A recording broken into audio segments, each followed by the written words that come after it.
अस्सलामुअलैकुम जी स्टूडेंट्स। आज हम पढ़ेंगे कि प्रॉपर्टी को किस तरह से बनाते हैं और क्लास लाइब्रेरी किस तरह से ऐड करनी है, प्रॉपर्टीज़ किस तरह से बनाते हैं, मल्टी लेवल इनहेरिटेंस और मल्टीपल इनहेरिटेंस किस तरह से हम करेंगे, और जो हम क्लासेस बनाएंगे उसकी क्लास डायग्राम हम कैसे बनाएंगे, वो सारा कुछ आज के लेक्चर में इंशाल्लाह ताला हम करेंगे। कोशिश करेंगे कि इन सब चीज़ों को कवर करें। जैसा कि हमने देखा था कि पिछले लेक्चर में हमने जब इधर सॉल्यूशन एक्सप्लोरर में गए थे, ये हमारा सॉल्यूशन है और इस सॉल्यूशन के अंदर हमने अगर एक प्रोजेक्ट और ऐड करना है तो वो कैसे करेंगे। सॉल्यूशन के ऊपर राइट क्लिक करेंगे और यहाँ पर ऐड पे चले जाएंगे। ऐड के ऊपर हमारे पास ऑप्शन आता है न्यू प्रोजेक्ट का। यहाँ पर न्यू प्रोजेक्ट ऐड करेंगे। ये क्लास लाइब्रेरी है, इसको ऐड करेंगे और यहाँ पर ये इस लाइब्रेरी का हम जो नाम है वो सेट कर लेते हैं, यानी कि मैं डोमेन के नाम से एक लाइब्रेरी ऐड करना चाह रहा हूँ। ठीक हो गया। यहाँ से इसको जूम कर लेते हैं 180, इजी टू रीडेबल हो। अब ये देखें, यहाँ पर हमारे सॉल्यूशन नेम जो है उसके आगे बता रहा है कि इस सॉल्यूशन में कितने प्रोजेक्ट ऐड है। 2 प्रोजेक्ट ऐड है। ये देखें हमारे पास वो बता रहा है 2 प्रोजेक्ट ऐड है। एक का नाम है कंसोल एप्लीकेशन और दूसरा हमारा है डोमेन। डोमेन बेसिकली हमारी क्लास लाइब्रेरी है। इसके अंदर हमने जितनी भी क्लासेस बनानी है वो सारी की सारी हम इसी के अंदर बनाएंगे। पहले हम तमाम क्लासेस को बना लेते हैं, फिर उसके बाद हम उनके अंदर प्रॉपर्टीज़ को डिक्लेयर करेंगे, फिर उसके बाद हम उनको इनहेरिट करेंगे, मल्टी लेवल और मल्टीपल इनहेरिटेंस करेंगे। उसके बाद हम देखेंगे इसकी डायग्राम कैसे बनानी है। तो ये डोमेन जो हमारे पास क्लास है, ये पहली क्लास है। इसको मैं यहाँ से जब रीनेम करूँगा तो ये देखें, मैं इसका नाम दे देता हूँ पर्सन। ठीक है, इधर कहीं भी साइड के ऊपर मैं क्लिक करूँगा, वो पूछ रहा है जहाँ जहाँ इस क्लास का रेफरेंस ऐड है उन तमाम जगह पे मैं इसको रीनेम कर दूँ। मैं कहता हूँ यस, और देखें ये मेरी क्लास जो है पर्सन हो गई, रीनेम कर दिया। पहले इसका नाम क्लास 1 था और पहली जो क्लास वो उसने इस लाइब्रेरी में ऐड की है, बाय डिफ़ॉल्ट उसने उसको पब्लिक रखा हुआ है। ठीक है, तो यहाँ पर इस पर्सन क्लास के अंदर मैं 2 प्रॉपर्टीज़ बना लेता हूँ। प्रॉप फुल टैब का बटन 2 दफ़ा प्रेस करेंगे तो ये प्रॉपर्टीज़ बनाने का जो पूरे का पूरा सिंटैक्स है वो आपके सामने आ गया। तो पहली प्रॉपर्टी मैंने बनानी है स्ट्रिंग टाइप की, तो उसका जो नेम होगा वो होगा नेम। फिर मैं टैब की प्रेस करूँगा और उसके बाद यहाँ पर भी मैं उसको नेम दे दूँगा। लास्ट लेक्चर में हमने कहा था कि ये जो प्राइवेट वेरिएबल होता है इसका नाम हमने कैमल नोटेशन में रखना है। कैमल नोटेशन से मुराद ये है उसका पहला वर्ड सारा का सारा स्मॉल में होगा, उसके बाद हर वर्ड का पहला लेटर जो है वो कैपिटल होगा, और जो हमारा पब्लिक होता है हिस्सा इस प्रॉपर्टी का, उसका वो पास्कल नोटेशन होगी, यानी कि हर वर्ड का पहला लेटर कैपिटल होगा। तो ये यहाँ से लेकर मैंने लास्ट लेक्चर में बताया था यहाँ तक ये पूरा एक प्रॉपर्टी का डिक्लेयर करने का सिंटैक्स है। ठीक है, तो यहाँ पर एक वेरिएबल डिक्लेयर किया, उसको एंड ऑफ स्टेटमेंट लगा दी, जबकि यहाँ पर एंड ऑफ स्टेटमेंट हमने नहीं लगाई। हमने क्या किया, इसके बाद हमने ये ब्रैकेट्स लगा दी हैं। ठीक है, जब हम किसी कमांड के एंड पे एंड ऑफ स्टेटमेंट नहीं लगाते तो ये जो दरमियान वाली ब्रैकेट्स हैं ये डिक्लेयर कर देते हैं, तो वो फिर ऑटोमेटिकली ये कमांड जो है वहाँ पर ख़त्म होती है जहाँ पर इस ब्रैकेट का एंड हो रहा हो। तो इसके अंदर हमने गेट और सेट को लास्ट लेक्चर में डिस्कस किया था कि ये क्या होता है।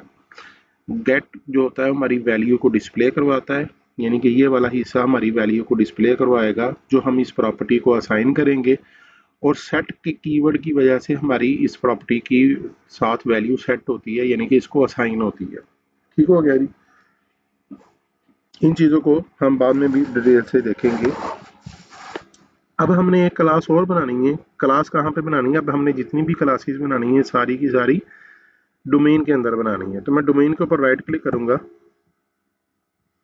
ऐड न्यू आइटम भी कर सकते हो आप, यहाँ से क्लास भी ऐड कर सकते हो।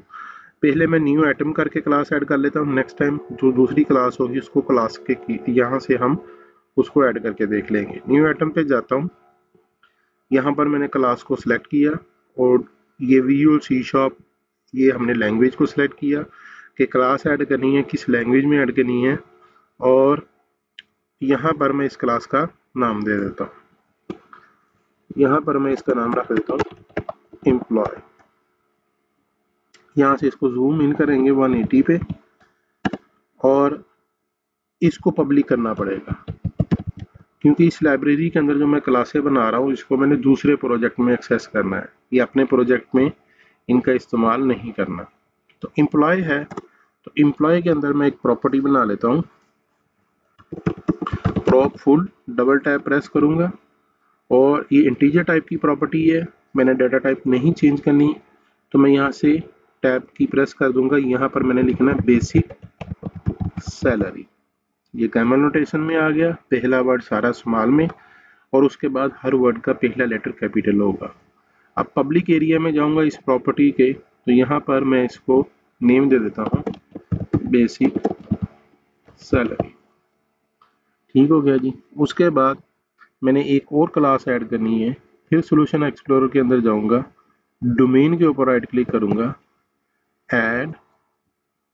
लास्ट टाइम हमने न्यू आइटम से क्लास ऐड की थी, आप यहाँ से भी क्लास डायरेक्ट ऐड कर सकते हो। ठीक है, ये सेम विंडो आ गई आपके पास। ठीक है, यहाँ पर अब मैं क्लास का लैंग्वेज हमारी कौन सी सिलेक्ट है, विजुअल सी शार्प। ठीक है, और यहाँ से हमने इसको कर लिया क्लास सिलेक्ट और यहाँ पर अब मैं दूंगा इसका नेम। अब मैंने क्लास जो ऐड करनी है वो है मैनेजर। ठीक है, इसको भी यहाँ से नीचे से इसको साइज जूम कर लेते हैं 180 पे।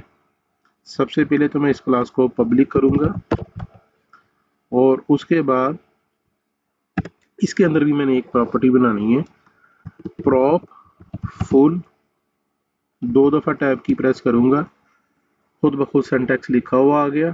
फिर क्योंकि इंटीजर टाइप की प्रॉपर्टी बनानी है तो मैं डाटा टाइप चेंज नहीं करूंगा, वैसी टैब की प्रेस कर दूंगा तो यहाँ पर आ जाएगा बोनस, और फिर टैब की प्रेस करूंगा, ये पब्लिक एरिया में चला गया, इसको भी मैंने नाम दे दिया बोनस। उसके बाद फिर डोमेन के ऊपर मैं राइट क्लिक करूंगा, तो न्यू आइटम कर लें या क्लास ऐड कर लें, सेम विंडो आएगी। तो यहाँ पर मैं इसका नाम दे देता हूँ सेलमैन।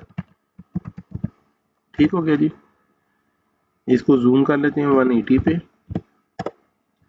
और सबसे पहले हम क्या करेंगे, इसको पब्लिक करेंगे और यहाँ पर इसके अंदर मैं एक प्रॉपर्टी बना लूँगा, वो भी इंटीजर टाइप की होगी, प्रॉप फुल नंबर ऑफ सेल। यानी कि इस प्रॉपर्टी का मकसद ये है कि हमने उसकी सेल को काउंट करना है, कितनी सेल है, फिर उसके ऊपर उसको उसकी सेल के मुताबिक हमें कमीशन जो है वो उसको देना है। ठीक है, तो नंबर ऑफ सेल से ये पब्लिक सॉरी ये पास्कल नोटेशन में मैंने प्रॉपर्टी का नाम रख लिया है और यहाँ पर मैंने प्राइवेट एरिया में इसका नाम रखा है कैमल नोटेशन में और पब्लिक एरिया में इस प्रॉपर्टी के नाम रखा है पास्कल नोटेशन में। ठीक हो गया जी। आई थिंक आपको समझ आ गई होगी। ये मैंने सारी क्लासें जो हैं, जो मैंने एक फर्जी सिनेरियो फर्ज किया है, तो ये मैंने क्लासें बना ली हैं। अब हम ये देखें, डोमेन के अंदर ये मेरा डोमेन प्रोजेक्ट है, ये एम्प्लॉय है, मैनेजर है, पर्सन है, सेलमैन है, तो ये सारी क्लासें मेरी यहाँ पर शो हो रही हैं। ठीक है, ये एम्प्लॉय है, ये मैनेजर है, ये पर्सन है और ये सेलमैन है। तो मैं एम्प्लॉय क्लास के अंदर जाता हूँ, तो एम्प्लॉय क्लास के अंदर डबल क्लिक करता हूँ, ये मेरा एम्प्लॉय क्लास आ गया, इसको मैं इनहेरिट करवा लेता हूँ किससे, पर्सन से। ठीक है, अब जब मैं एम्प्लॉय क्लास का ऑब्जेक्ट बनाऊंगा तो इसके अंदर पर्सन की जितनी भी प्रॉपर्टीज़ हैं वो सारी एम्प्लॉय क्लास जो है वो एक्सेस कर सकती है। ये हमने पिछले ट्यूटोरियल में ये चीज़ें पढ़ी हैं। अगर किसी स्टूडेंट को समझ नहीं आ रही तो काइंडली वो हमारा लेक्चर जाके देखे, तो इंशाल्लाह ताला उसको समझ आ जाएगी। और उसके बाद मैं मैनेजर जो क्लास है उसको इनहेरिट करवा लेता हूँ किससे, एम्प्लॉय से। ठीक है, और उसके बाद हमारे पास सेलमैन है, इसको भी मैंने इनहेरिट करवा लिया किससे, एम्प्लॉय से। यानी कि जो हमारी ये मैंने सारी क्लासें इनहेरिट करवा ली हैं, एम्प्लॉय क्लास को इनहेरिट करवाया है पर्सन से, मैनेजर और सेलमैन को इनहेरिट करवाया है एम्प्लॉय से। यानी कि हमारी जो ग्रैंड पेरेंट क्लास है वो कौन सी है, वो हमारी पर्सन है। तो मैं डोमेन के ऊपर राइट क्लिक करूंगा, ये डोमेन प्रोजेक्ट है, इसके ऊपर राइट क्लिक करूंगा तो यहाँ पर मुझे ये एक ऑप्शन नजर आ रहा है व्यू क्लास डायग्राम। ठीक है, मैं इसके ऊपर क्लिक करूंगा तो मेरी इस प्रोजेक्ट के अंदर जितनी भी क्लासेस हैं वो सारी की सारी जो हैं उसकी डायग्राम मुझे शो कर देगा। ये हमारी पेरेंट क्लास है पर्सन, इसका चाइल्ड एम्प्लॉय है, तो एम्प्लॉय के आगे दो चाइल्ड है मैनेजर और सेलमैन। तो ये मल्टी लेवल यानी कि सेलमैन का पेरेंट एम्प्लॉय है, एम्प्लॉय का पेरेंट पर्सन है। पर्सन की तमाम प्रॉपर्टीज आ जाएंगी एम्प्लॉय के पास, और सेलमैन के पास एम्प्लॉय की तो प्रॉपर्टीज आनी है, और साथ साथ पर्सन क्लास की भी तमाम प्रॉपर्टीज इनहेरिट होके आ जाएंगी। पर्सन, एम्प्लॉय और सेलमैन, इसको कहते हैं मल्टी लेवल इनहेरिटेंस। इसी तरह ये जो हमारा एम्प्लॉय है इससे ड्राइव दो क्लासें हैं, ये हमारी बेस क्लास है, इससे ड्राइव दो क्लासें हो रही हैं सेलमैन और मैनेजर, यानी कि ये मल्टीपल इनहेरिटेंस है। ठीक है, तो मेरा ख्याल ये डायग्राम आपको समझ आ गई होगी। तो ये था हमारा आज का लेक्चर, इसकी प्रैक्टिस करें। नेक्स्ट क्लास में इंशाल्लाह ताला मज़ीद हम इसको एक्सप्लोर करेंगे, इसके अंदर मज़ीद चीज़ें हम देखेंगे, इन तमाम क्लासेस के ऑब्जेक्ट बनाएंगे। बल्कि इस लेक्चर में ही मैं कोशिश करता हूँ ये आपको ये इधर ऑब्जेक्ट बना के मैं थोड़ा सा दिखा देता हूँ। ऑब्जेक्ट बनाने के लिए हमें क्या करना पड़ेगा, ऐसे नहीं आएगा। पिछले लेक्चर में मैंने बताया था। अब डोमेन के अंदर जितनी भी क्लासेस हैं वो मैं इस्तेमाल करना चाह रहा हूँ मेन प्रोजेक्ट के अंदर, कंसोल के अंदर, program.cs के अंदर मैंने उनको एक्सेस करना है। तो यहाँ पर एक रेफरेंस है, रेफरेंस के ऊपर मैं राइट क्लिक करूंगा, ऐड रेफरेंस के ऊपर क्लिक करूंगा। ये जो यहाँ पे लेफ्ट साइड पे सॉल्यूशन है इसके अंदर प्रोजेक्ट है। मेन प्रोजेक्ट के अलावा जितने भी अदर प्रोजेक्ट होंगे वो सारे के सारे इधर शो हो रहे होंगे। तो हमारे सिनेरियो में सिर्फ एक ही प्रोजेक्ट है मेन के अलावा, उसका नाम डोमेन है। मैं यहाँ पर इसको चेक कर दूंगा और उसके बाद उसको ओके कर दूंगा। ये उसका रेफरेंस ये देखें, ये डोमेन इसके अंदर आ गया। अब इसको यूज करना है तो इसके लिए मैं क्या करूंगा, यहाँ पर मैं करूंगा यूजिंग डोमेन, उसका रेफरेंस ऐड कर लिया ताकि मैं इनके ऑब्जेक्ट यहाँ पर क्रिएट कर सकूं। ठीक हो गया। तो नेक्स्ट क्लास में इंशाल्लाह ताला हम एम्प्लॉय का, मैनेजर का, सेलमैन का, इन तीनों क्लासेस का ऑब्जेक्ट बनाएंगे, इनकी तमाम प्रॉपर्टीज को वैल्यू देंगे और उन प्रॉपर्टीज को भी वैल्यू देंगे जो इनके पेरेंट और ग्रैंड पेरेंट से इनहेरिट होके आई हैं। यहाँ तक आप एक्सरसाइज करें, और इसमें अगर कोई प्रॉब्लम है, कोई कन्फ्यूजन है तो हमसे डिस्कस करें, इंशाल्लाह ताला हम आपको ताउन करेंगे। और जो स्टूडेंट्स हैं अभी हमारे जो CS के स्टूडेंट्स हैं जो हमारे ये ट्यूटोरियल देख रहे हैं, तो ये उनके लिए लेक्चर बड़े फ़ायदेमंद हैं। तो बाकी स्टूडेंट के साथ इनको शेयर करें और हमारे चैनल को सब्सक्राइब करें। अगर कोई मसला है, कोई कन्फ्यूजन है तो इंशाल्लाह हम आपको वो भी उसके साथ भी आपके प्रॉब्लम जो है सॉल्व करने में आपका साथ देंगे इंशाल्लाह ताला। तो आप हमारे साथ आओ कीजिए। Thank you.